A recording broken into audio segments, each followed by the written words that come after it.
জাকাত আল্লাহর জন্য, মানে আমার জন্য। যারা আমায় খুশি করতে পারবি তাদের কোনো চিন্তা নাই, তাদের কোনো ভয় নাই, তারা একবারে মরার সঙ্গে সঙ্গে আমার জান্নাতুল নাঈমের মধ্যে আসবি। বুখারীর বর্ণনায় লাগে ডাক দিয়ে বলে, হে আল্লাহ রাব্বুল আলামিন, আমাকে গেটের আপনি তালাশ করে দিন। 350 বছর উঠতে উঠতে আমার মাথা পুপো করে ঘোরা শুরু করেছি। আল্লাহ, তাহলে এই জান্নাতের মধ্যে মানুষ যাবে মানে হলে মানুষের ক্ষমতা বেশি। জোরে কোন সুবহানাল্লাহ। জিবরাইল ডাকদা বলে, আমরা খাই না, ঘুমাই না, আমরা আপনার দাসত্ব করি, আর মানুষ জান্নাত তবে আমি এটা পছন্দ করতে পারি না। বলে যাও যাও যাও, মদিনার মসজিদে হযরতে আবু বকর রাদিয়াল্লাহু তাআলা আনহু নামাজ বলুন আল্লাহু আকবার। যাও যে প্রশ্ন করো, যাও যা প্রশ্ন করো, যাও। মানুষের পার আমি বেশি দিয়েছি, তার প্রশ্নের উত্তর তুমি পেয়ে দেবে। আল্লাহু আকবার। এবার মানুষের শুরুতে মানুষ সেজে মসজিদে নববীর মধ্যে 2 রাকাত নামাজ পড়লেন। কয় রাকাত বাবা? 2 রাকাত নামাজ পড়লেন। সমস্ত মুসল্লি চলে গেলেন। জিন্নের সৈন্য নবীর সাহাবা ডাক দিয়ে বলে, আপনাকে আমার একটা প্রশ্ন।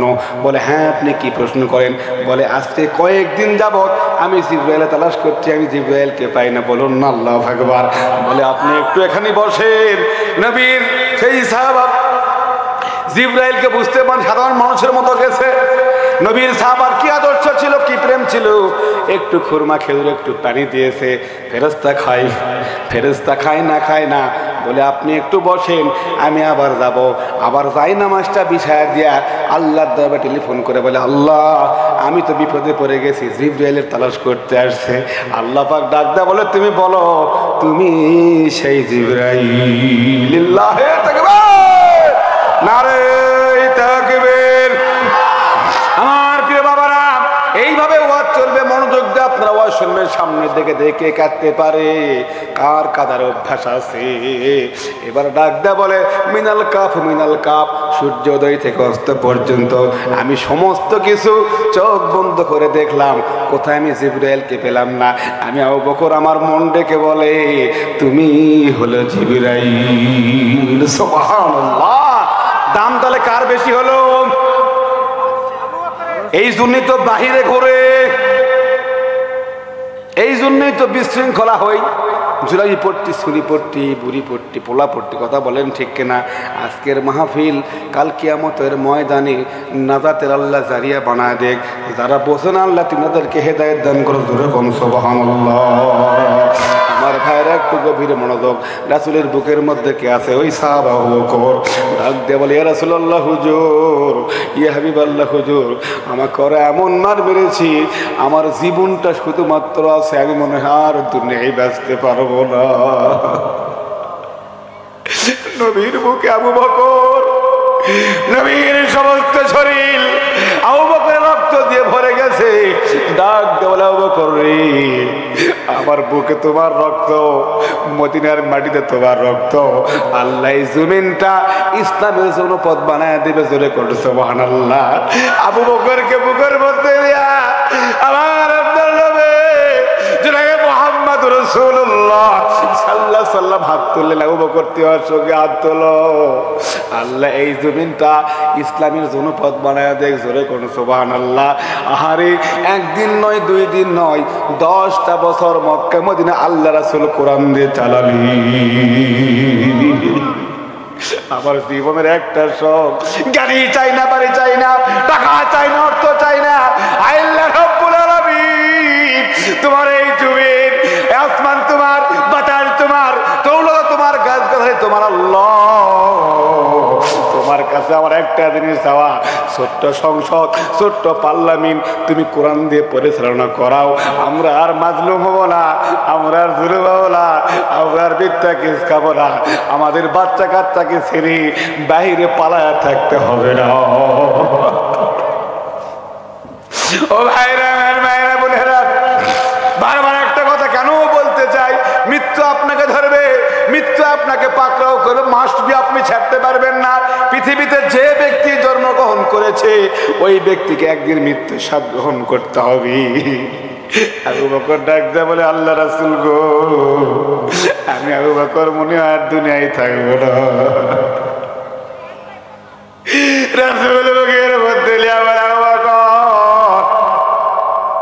তুমি আমার ইসলামের জান্নাত রে, তুমি দুনিয়া থেকে বিদায় হয়ে গেলে আমার কি হবে? আবু বকর ইমানটা দেখেন। আবু বকর ডাক দিয়ে বলে, আলাইসাল্লাহু বিকাফিন আবদা, বান্দার জন্য আল্লাহ যথেষ্ট। আল্লাহু আকবার। আল্লাহ রাসূল গো, আপনার ভয় নাই, আপনার চিন্তা নাই, আমি এক সাহাবা পাবো, আল্লাহ রাব্বুল আলামিন অসংখ্য সাহাবা সৃষ্টি করে দেবে। কথা বলেন ঠিক কিনা?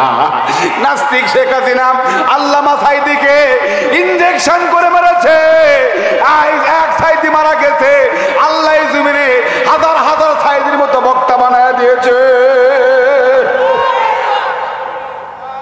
আমরা চাই না কোন আলিম খুন হোক। কথা বলেন ঠিক কিনা? সূর্য একটু উঠে আসলো, আল্লাহ রাসূল সাল্লাল্লাহু আলাইহি সাল্লাম বললেন, আবু বকর রে, তুমি একটু শো থাকো এখানে, আমি একটু ফজরের নামাজটা পড়ি। রাসূল ফজরের নামাজ পড়লে আবু বকরকে কাত করে শোয়ানো হলো। আবু বকর মৃত্যু অবস্থায় পর্যন্ত ফজরের নামাজ পড়ল। আল্লাহু আকবার। আদিবটা যখন আমি পড়ি আমার কলিজা ফেটে যায়, আমি তো একদিন মারা যাব। কত মানুষের নাশ নামালাম কবরে, আমি আমার জীবন দশা এদের মুমিন বলতে পারবে, আমি একা জানাজা করেছি, একা কবরে নামিয়েছি, এত পচা গন্ধ পোস্টমর্টমের লাশ পর্যন্ত আমি কবরে নামিয়েছি। কবর এত সহজ জিনিস নয়। ও আমার বাবার মায়েরা, এবার সঙ্গে সঙ্গে রাসূল বললেন, আমি একটু ইশরাকে 2 রাকাত নামাজ আদায় করি। বলুন না আল্লাহু আকবার।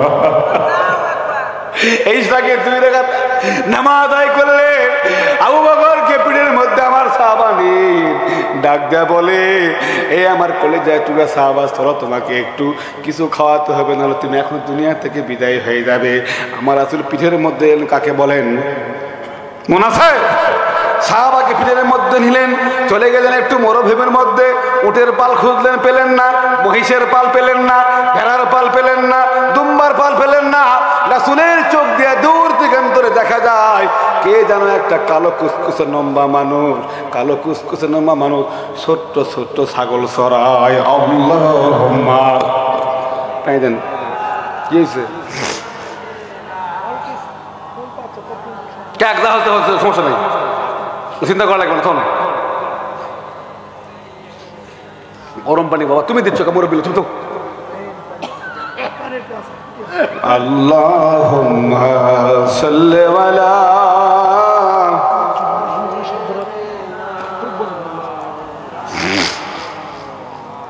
ওয়া আলা আলি সাইয়্যিদিনা। বেদনা বুঝতে পারছো নাকি? আমার হচ্ছে ভোল্টেজের বিষয়টা তো আমার হাত না, তাই না? রেকর্ডারও কোনো সমস্যা না, ভোল্টের বিষয় হলে এরকম হবে। আর এদের মাহফিলে একটা সিজনে ম্যাক্সিমাম বিদ্যায় কথা বলি, এদের মাহফিলে মানে এদের খুব ভালো এই রেকর্ডার। আচ্ছা হোক, যা হয় বলে।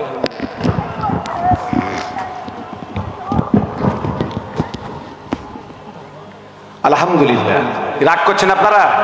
রাগ করছেন? এটা ভোল্টেজের কারণে উপভোগ করতে পারে, আপনারা মন খারাপ করবেন না। একটা ডেকোরেটর মালিক চেষ্টা করে ভালো করার জন্য, তাই না? আমার ভাইয়ের সামনে আসুন। এই জন্য আমি বলি পোস্টারে কোন নেতার নাম তার প্রয়োজন নাই। মিসাই বক্তার সমুটা সিয়ার খালি খাতে বিদায়। সামনে আছেন, আসুন। রেডি বসতুন লিয়ে আসো, কোনো এখন বক্তৃতা হবে না। রেডি বসতে হবে, যত বড় নেতা হোক। আমার নেতা এখন কম কথা বলেন। আমি হলাম একটা বড় নেতা, ডান সাইডে বসবে, ও আজ শুনবে, আমার কাছ থেকে দোয়া নিয়ে যাবে, পারলে আমার সঙ্গে দোয়া করুক। কথা বলেন ঠিক কিনা? রাজি আছেন তো? রাজি আছে? আমি 11টা 11:30 পর্যন্ত আজকে ওয়াজ করবো। গত রাত্রিতে রাতে 1:16 পর্যন্ত ওয়াজ করছি আর ফোন দিছে আমার মিষ্টি। আহারে এত পরিশ্রম করতেছে, আল্লাহু আকবার। মাহফিলে উঠছি ফোন, মাহফিল থেকে নামছি ফোন। আজকে দিনের বেলায় জহর থেকে আসরের মধ্যে আমি আবার 2 ঘন্টা কথা বলছি। আসলে মেশিন কাজ করলে নষ্ট হয় না, মেশিন চকচক আছে। কথা বলেন ঠিক কিনা? আমি তো কাজ করবো, সামনে যাবো ইনশাল্লাহ। আসুক আসুক আসুক আসুক আসুক। বাবারা বসেন বসেন বসেন, বেশি বললে বিপদ। আবার ভাইরাল হয়ে যাবে। মহা বেকায়দা আছে না নাই? আসেন সামনের দিকে একটু মোহাব্বতে বসেন।